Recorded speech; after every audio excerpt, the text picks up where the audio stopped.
Watch out, he's right on top of you.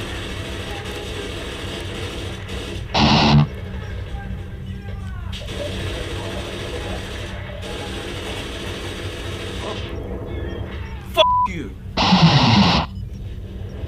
No, I'm playing the game. No. God. Can't do nothing.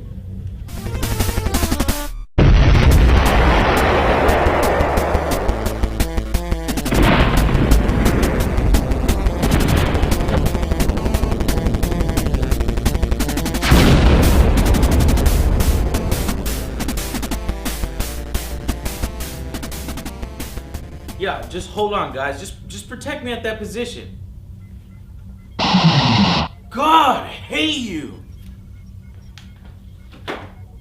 Look, if they were following my Twitter updates, they'd know by now that Bad Company 2 is a AAA title that earns its place among the top online shooters.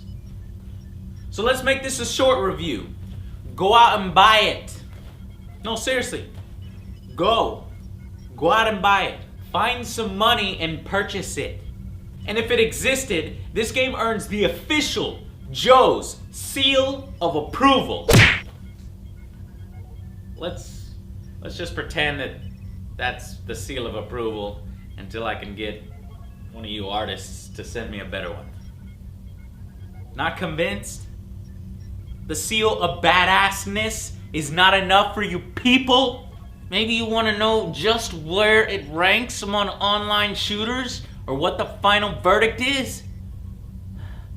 God, alright, fine, look. First, let's get the single player out of the way, since that's what I did when I got the game, got it out of the way as soon as possible. The single player in Bad Company 2 is great, but not excellent. I'd take Modern Warfare's gripping story of the United States being invaded and its co-op Spec Ops mode any day. And with BC2, it's more fantasy, more like a popcorn blockbuster flick than with Modern Warfare's more serious tone. The plot was interesting at first, a Japanese super weapon, just like the Germans' V2 or the Americans' atomic bomb. Unfortunately, it just degrades into running from waypoint to waypoint, blasting your enemies in the face as you charge them because they don't know how to react. And oddly enough, it doesn't make full use of the features that make the multiplayer so great. More focus on Destruction 2.0 and vehicles and aircraft in a sandbox mode and not just on rails would have made single player a lot better. But the most disappointing thing is how it's a step backward from the original Bad Company single player. Its strength lied in its characters, the Bad Company itself, the ragtag team of misfits that made me laugh out loud at certain sections of the game. Okay guys, stack up! They said not to wait up. So you reckon that the rainbow sprinkles are the way forward with the donut? Absolutely, because then you get the different textures between soft donuts. Could you two get your asses over here right now? Did you lose something, Sarge? You drop something, Sarge? This is supposed to be a stealth mission. Why? Never mind. You're here now. I need you to breach that door. Oh, charades! I know this. It's on the tip of my tongue. Hang on. Is it musical? No, it's gotta be, it's a book. No. Okay, sign language 101. This means stay low. This means stack up. And this means I'm gonna put your lights out if you don't shut up. Stack up? No, I'm pretty sure that means one syllable. Just shut up. Breach that door. Okay.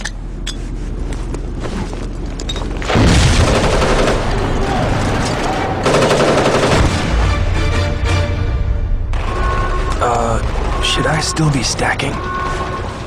It was a buddy action comedy, and that's what it should have been ×2. But here, the game tries to get more serious in tone, losing the charm that it had. For what? To be more like all the other dime a dozen shooters? Why? Well, don't get me wrong, the single player can be fun with adding those special unlockables and removing that gold mechanic. But overall, the designers forgot what made Bad Company special. Now, it's fair to mention that the BattleField series pretty much ignored single player. In fact, the original games didn't even have it. It was completely multiplayer focused. But that was years ago, and in this generation, you're gonna need a single player in order to stay ahead of your competition. So go back to the buddy action comedy and leave the popcorn flick blockbuster stuff for somebody else. Here's one. Favorite scene in Predator. Go. Oh, good one. Okay, I'm gonna go with Billy standing on the bridge with that big-ass What? knife. The knife showdown? Yeah, the knife showdown. Billy's a bitch. That's totally retarded. He is not it is not retarded. Look, you don't go all UFC shirts off cage match with a goddamn Predator. You get waxed in a second. It's not, man. I mean, look, you're completely missing the point. It's like this guy was disturbing the natural order. Billy and him were gonna meet, mano a mano, hunter to hunter. It's spiritual, man. Don't go all Spanglish on me. Best scene is totally not that. I'm ashamed to know you. I'm ashamed to know you. Oh, okay. What's your favorite scene then? When you first see that fucker come out of the tree or that thing just shit me. I was up the fucking spout with that. That ain't even a scene. That's a scene. That happens throughout the whole movie. Come on. I think it's time for you to shut the fuck up. I will. Now, to the juicy bits, what we all care about, the online portion. DICE has once again outdone themselves and proved just how good they are at making multiplayer games. We get refined perks, upgrades, unlockables, we get conquest mode and rush mode, 2 tightly focused infantry modes, squad deathmatch and squad rush. There is enough here for any style player to enjoy, scrimmage people or full war people. However, if you bought this game on midnight release and have been playing since its launch, you're probably pretty frustrated right now. Since launch, there has been some downtime and outages as EA gets more servers online. But support has been constant and relatively fast, a fact that nobody really gives credit for. Now, whether this server stress is a result of better than expected sales, underestimating their game, where EA is penny pinching so they don't have to buy a whole lot of servers out the gate. Whatever the scenario, by now it's unacceptable. And really it should have never happened. However, since then, recently, things have been running pretty smoothly. It looks to have been dealt with, and just in time if they plan to sell us a whole bunch more content packs. They had better get the servers stable before they start to do all that. But despite all the bitching done by a lot of people over Bad Company's 2 server issues, the core reason that they're so frustrated is the fact that online multiplayer is so fun and addicting. Without a doubt, the online component is the strongest part of this game. And if you're not playing in a squad, then you're not playing this game. And if you're not playing in a good squad, then you're not fully experiencing this game. Squads fighting for control over changing objectives makes for a fast-paced, realistic war experience that is unmatched at the time of this review. From destroying entire buildings to spotting enemy soldiers on your map so that your squad mates know exactly where they are, all of it works together to create a superior online atmosphere. Everything encourages meaningful cooperation. You have medics dropping health, reviving squad members, assault types providing ammo, people painting vehicles for destruction by RPG players, and players repairing vehicles out in the field so that they last longer. And finally, even gaining experience and points for pointing out enemies that your squad mates then promptly kill. And all of it is backed up by the best dynamic and ambient sound effects in a military shooter yet. That's it. This can't wait any longer.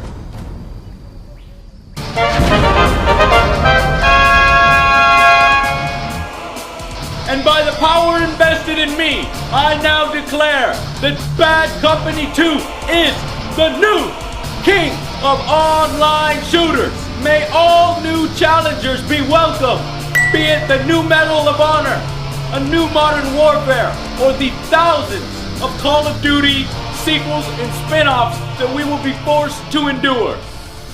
Modern Warfare 2, while an excellent offline and online shooter, has degraded into a glitch-filled mess.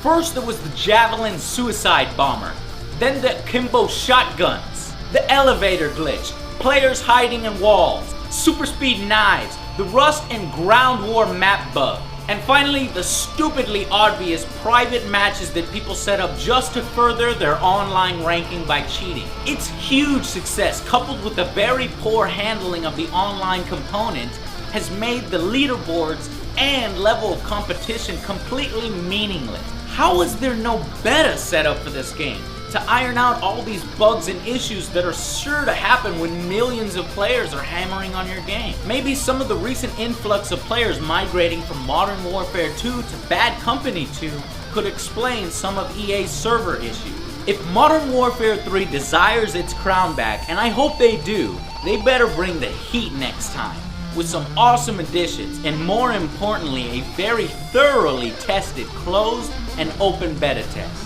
Let the medieval beatdown begin, and let all us gamers benefit from it.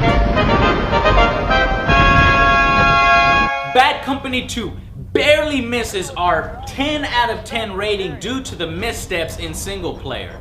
But trust me, this game is worth every penny of the purchase price. A 9 out of 10 must buy, with the Joe's seal of approval of badassery-ness. Yeah, it needs work.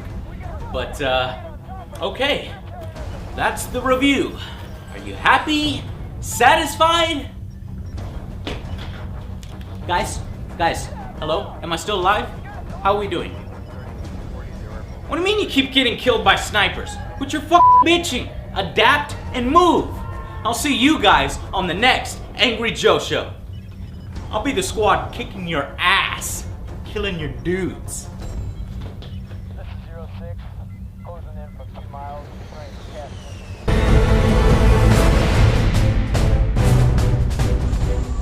Here we are, in the middle of South Americanistan, or whatever it's called. All special operationed up, and we're still blowing up barrels. So what would you rather be doing? Just saying, rescuing hostages, doing like slow-mo weapons kills on terrorists, telling people to get off my plane. You want to be Harrison Ford in Air Force One? Don't you?